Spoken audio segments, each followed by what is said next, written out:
Morning. आप सभी का कृष्णा कॉलेज में स्वागत है। आज हम बीएड फर्स्ट ईयर में शिक्षा के दार्शनिक एवं समाज शास्त्रीय परिदृश्य विषय में प्लेटो का शैक्षिक चिंतन जो है उस पर चर्चा करेंगे। और अब आगे जो दिया गया है प्लेटो के नैतिक आदर्शवाद की मूल्य एवं आचार मीमांसा किस प्रकार की बताई गई है उस पर चर्चा करेंगे। व्यक्ति को प्लेटो बड़े आदर की दृष्टि से देखते थे। इनके अनुसार मनुष्य भौतिक एवं आध्यात्मिक तत्व है उनका योग होता है और उसका शरीर भौतिक तत्वों से निर्मित होता है और उसकी आत्मा एक आध्यात्मिक तत्व है जिसमें गलना, सड़ना, नष्ट होना ये भौतिक शरीर के लक्षण होते हैं और आत्मा सदैव एक पूर्ण रूप में होती है। मनुष्य जीवन का जो अंतिम उद्देश्य है वह आत्मा को पहचानना ही होता है और इस प्रकार से शरीर से प्रेम में लिप्त होना मानना जीवन का उद्देश्य नहीं है, अपितु श्रेय की प्राप्ति ही उसका अंतिम उद्देश्य होता है। यह प्राप्ति कैसे होगी, किस प्रकार से होगी? प्लेटो का उत्तर है कि इसके लिए मनुष्य को सत्य, शिव एवं सुंदर को प्राप्त करना होगा। सत्य, शिव और सुंदरम को ये शाश्वत मूल्य मानते थे और प्लेटो की दृष्टि से इन मूल्यों की प्राप्ति के लिए मनुष्य को नैतिक जीवन व्यतीत करना चाहिए। इसके लिए ये मनुष्य के 4 सद्गुणों जैसे संयम, धैर्य, ज्ञान एवं न्याय का होना व्यक्ति के अंदर आवश्यक मानते थे। इनका विश्वास था कि ये आत्मा के गुण हैं और जो इन्हें जितना प्राप्त करना चाहता है उतना प्राप्त कर लेता है, वह उतना ही सत्य, शिव, सुंदर की ओर बढ़ जाता है और अंत में उसे आत्मा की अनुभूति भी प्राप्त हो जाती है। प्लेटो कहते हैं कि तृष्णा इसमें सबसे बड़ा बाधक तत्व है। यह हमें अनैतिकता की ओर बढ़ाती है।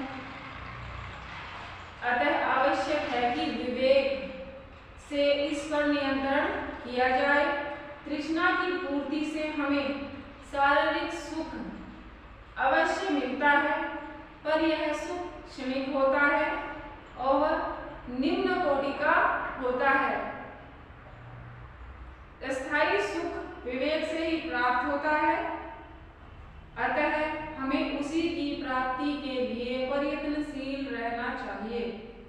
पुनः प्रश्न उठता है कि तृष्णा पर विवेक की विजय कैसे हो सकती है?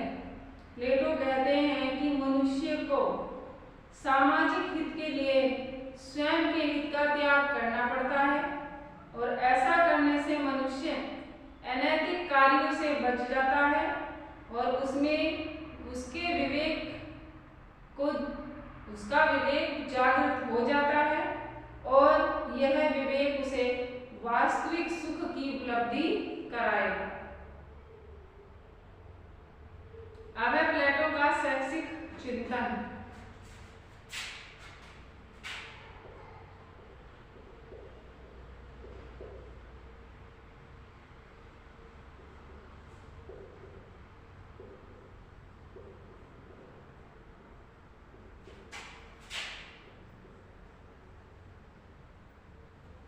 प्लेटो का शैक्षिक चिंतन।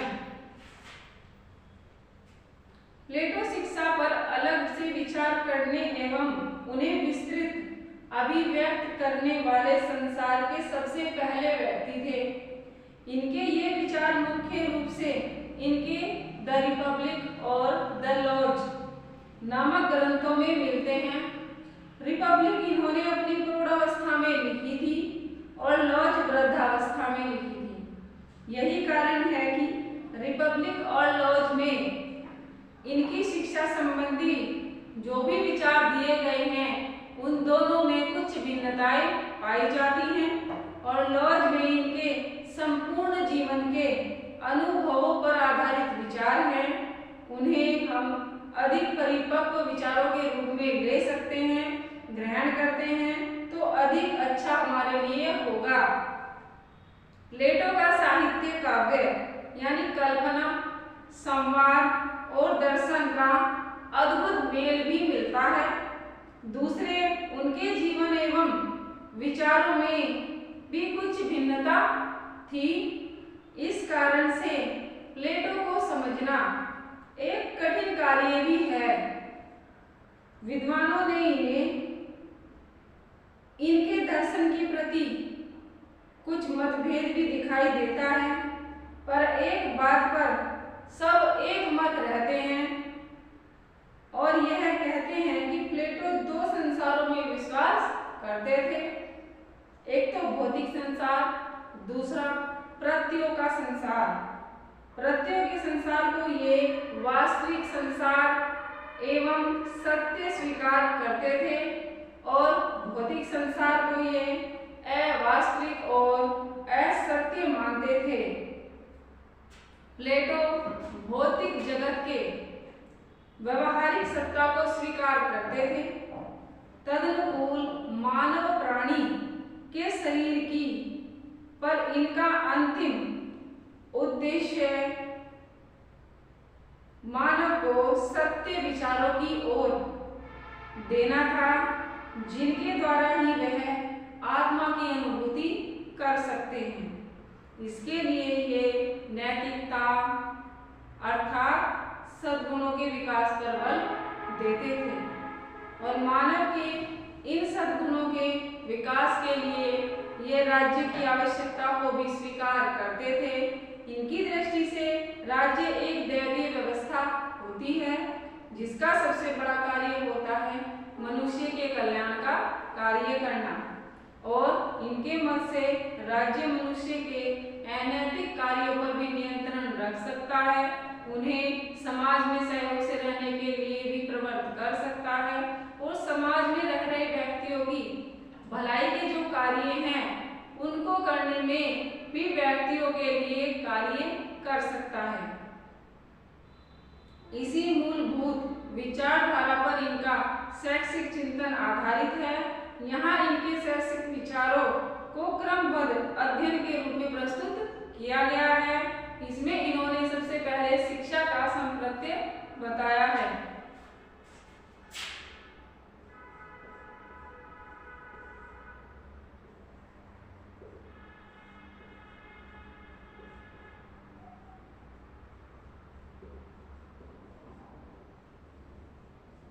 शिक्षा का संप्रत्यय।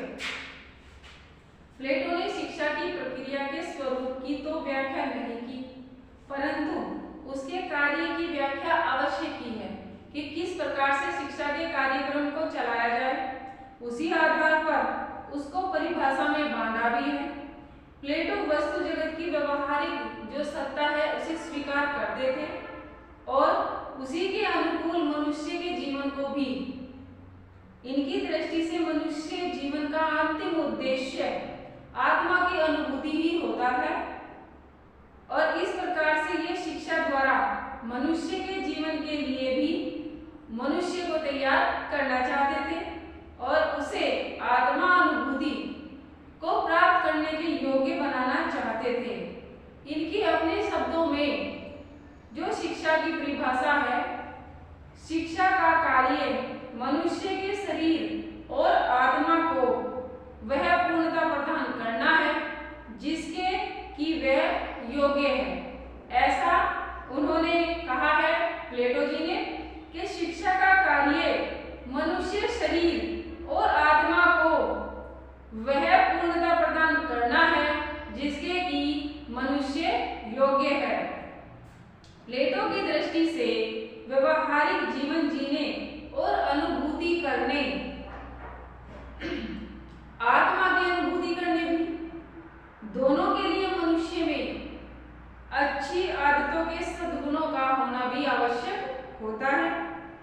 उन्होंने अपनी पुस्तक द लॉज में लिखा है कि शिक्षा से मेरा अभिप्राय उस प्रशिक्षण से है जिसके द्वारा बच्चों में उचित आदत का निर्माण किया जाए और उन आदतों द्वारा सद्गुणों को उत्पन्न किया जाता है। ये आगे कहते हैं कि इस प्रशिक्षण यानी शिक्षा से हमें वह योग्यता प्राप्त होती है कि हम उस वस्तु से सदैव घृणा करें जिससे हमें घृणा करनी चाहिए और उस वस्तु से सदा प्रेम करें जिससे हमें वास्तव प्रेम करना चाहिए। वह हमें शिक्षा हमें इस प्रकार का ज्ञान प्रदान करती है जो हमें अच्छे बुरे और भलाई बुराई, ठीक है, और वस्तुओं में भेद करने का ज्ञान प्रदान करती है, जो हमारे हितों का हमें ज्ञान प्रदान करती है, जो हमें आगे बढ़ना और अपने समाज और अपना उत्थान करने की ओर प्रवर्तित करती है। शिक्षा के उद्देश्य।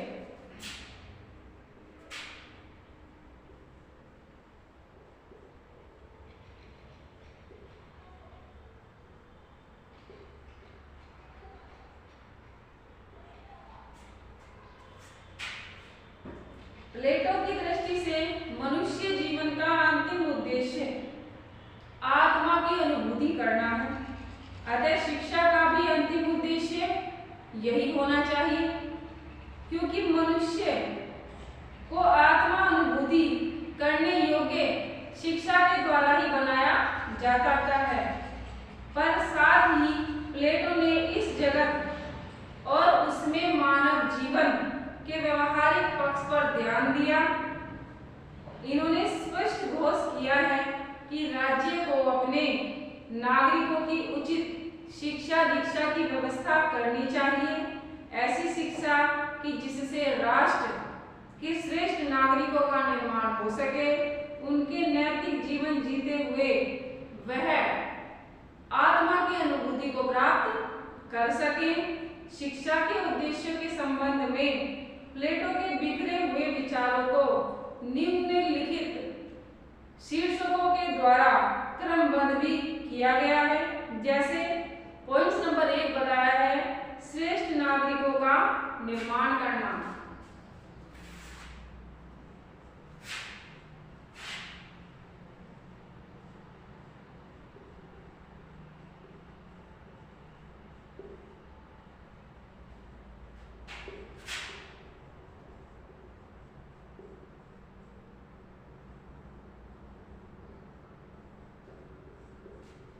श्रेष्ठ नागरिकों का निर्माण करना। प्लेटो राज्य का सर्वोपरि मानते थे, ठीक है, और व्यक्ति राज्य के लिए इनका नारा था कि इनका तर्क था कि यदि राज्य सुरक्षित है तो व्यक्ति भी सुरक्षित होते हैं। अतः व्यक्ति को राष्ट्र के हित के बारे में सोचना चाहिए और अपने हितों को राष्ट्र के हितों के लिए न्यौछावर कर देना चाहिए। यही कारण है कि शिक्षा द्वारा मनुष्य के पहले श्रेष्ठ नागरिक बनाने पर बल दिया जाता था और इसे शिक्षा का मुख्य उद्देश्य भी प्लेटो मानते थे। श्रेष्ठ नागरिकों से इनका तात्पर्य ऐसे व्यक्तियों से था जिनका स्वास्थ्य उत्तम हो, जिनमें उच्च प्रकार की बुद्धि हो और विवेक हो और जो सद्गुणों से लिप्त हो, देश के अन्य नागरिकों के प्रति उनमें प्रेम भावना उजागर हो और उनमें सहयोग की भावना भी अपने राष्ट्र के प्रति उनके अंदर हो।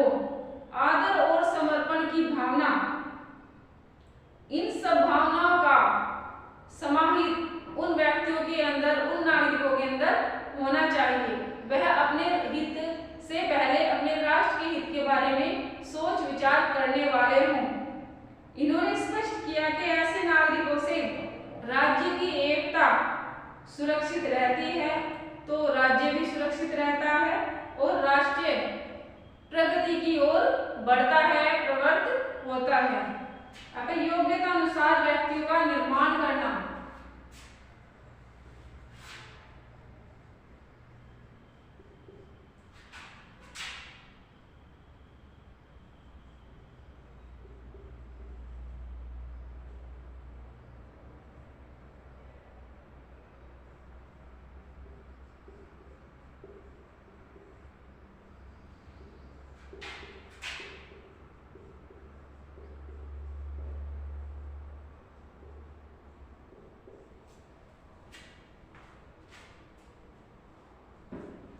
प्लेटो ने स्पष्ट किया कि प्रत्येक नागरिक राष्ट्र की एक कड़ी होता है और उसकी योग्यता और उसकी अक्षमता से ही कोई भी राष्ट्र प्रगति कर सकता है।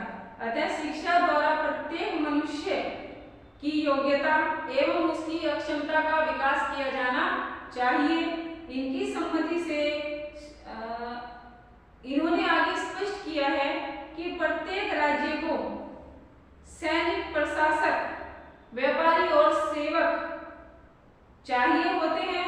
इनकी संपत्ति से शरीर से हष्ट-पुष्ट व्यक्तियों को सैनिक शिक्षा, बौद्धिक दृष्टि से माध्यम और व्यक्तियों को व्यापार, उत्पादन एवं क्रय विक्रय की जो शिक्षा होती है और बौद्धिक दृष्टि से उच्चतम व्यक्तियों का प्रशासन हो, उनकी नीति की शिक्षा देनी चाहिए। दासों के लिए ये किसी प्रकार की औपचारिक शिक्षा की आवश्यकता को नहीं समझते थे। ये सेवा कार्य करने के ही सिखा जाता है, इसलिए उन्हें सेवा कार्य को ही सिखाया जाए। इन्होंने स्पष्ट किया कि जब सब लोग अपनी अपनी योग्यता के अनुसार जैसे सैनिक, व्यापारी अथवा प्रशासक आदि की शिक्षा प्राप्त करेंगे और अपना अपना कार्य दक्षता पूर्वक करेंगे तो स्वतः ही हमारे राष्ट्र की प्रगति अवश्य होगी और हमारा राष्ट्र भी प्रगति की ओर बढ़ता चला जाएगा। नागरिकों में नैतिकता का विकास करना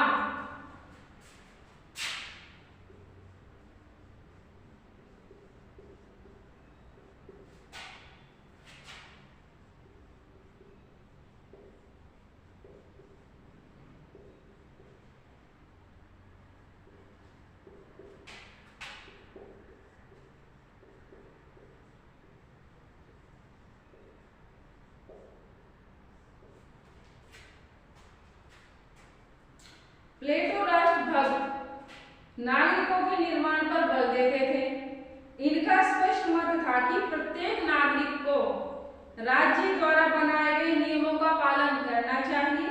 इससे ये राज्य नैतिकता कहते हैं और राज्य से अपेक्षाकृत वह नियम राज्य, समाज और व्यक्ति सभी के हितों को सामने रखकर बनाए जाए। सच बात तो यह है कि राज्य को भी नैतिक नियमों से ही चलाने के ये पक्षधर थे। अतः यह शिक्षा द्वारा राज्य के शासन को चलाने वालों को मानवीय नैतिकता और सामान्य नागरिकों को राज्य नैतिकता की शिक्षा देने पर बल देते थे। आज के लिए बस इतना ही। हम फिर मिलेंगे नेक्स्ट वीडियो में और नेक्स्ट वीडियो में जितने भी शिक्षा के उद्देश्य इन्होंने बताए हैं उन पर चर्चा करेंगे। तब तक के लिए धन्यवाद।